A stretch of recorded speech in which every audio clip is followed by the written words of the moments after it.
We were stationed in Charleston, South Carolina. My husband was still active duty, and I started teaching. I started substitute teaching, and I fell in love with doing that. I taught special needs. Things were great. And then I was jogging with my dog and broke a bone in my foot, and I started on these pain medications that I had never taken before, and I started liking them. Once the pain was gone and better, I felt like I was missing it if I didn't take it. And slowly but surely, pain medication led to other things, crack, cocaine. Within probably 5 to 6 years of that happening is what drove me to heroin. At that point, my husband had left. My life could have ended very easily, almost did many times. I hated myself. So the more I hated myself, the more I wanted to do it. I knew something had to change, and finally I called the VA, and they told me there's a place I could go before they would take me as an inpatient, and they mentioned Water Street Mission, and I didn't know what a mission was. I had no idea.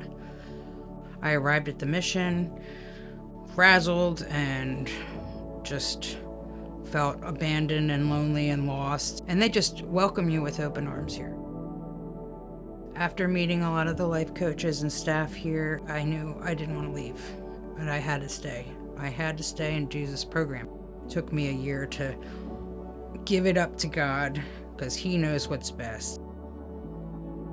While in the residential program, it was time for me to move into transition, it was called, and look for work.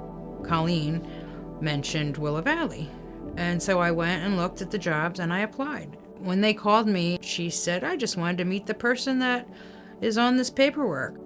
We love your resume and we want you to work here. Made me feel so good, and I thought, okay, I'm gonna love this.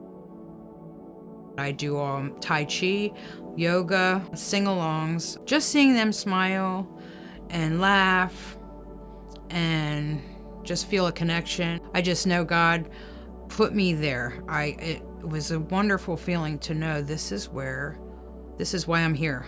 This is what I am meant to do.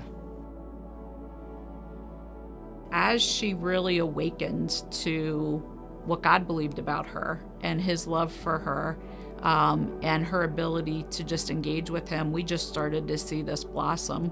And, joy that we define as the overwhelming confidence that God is in control of every aspect of your life. She started to live in that and understand that. And, now you see her, you wouldn't believe the person we took a picture of when she first came to Water Street, because just her presence just exudes care, love, compassion, and the fruit of the Spirit. And so, whether she's in a Christian context or not, living out the gospel through who she really is a great testimony to who God is. Going through a lot of the things in the last 10 years or more, I never would have thought I'd make it this far. God gave me one of the most precious things that I could ever have imagined, which was my marriage back. My husband and I are together celebrating, it'll be 33 years, I think. If I'm wrong, it's 32, but I think it's 33 years in November. And I am so grateful that He stuck by me and didn't give up on me. God brought me back and pulled me out of deep waters and put me in a clean place. He saved me and brought joy to my life.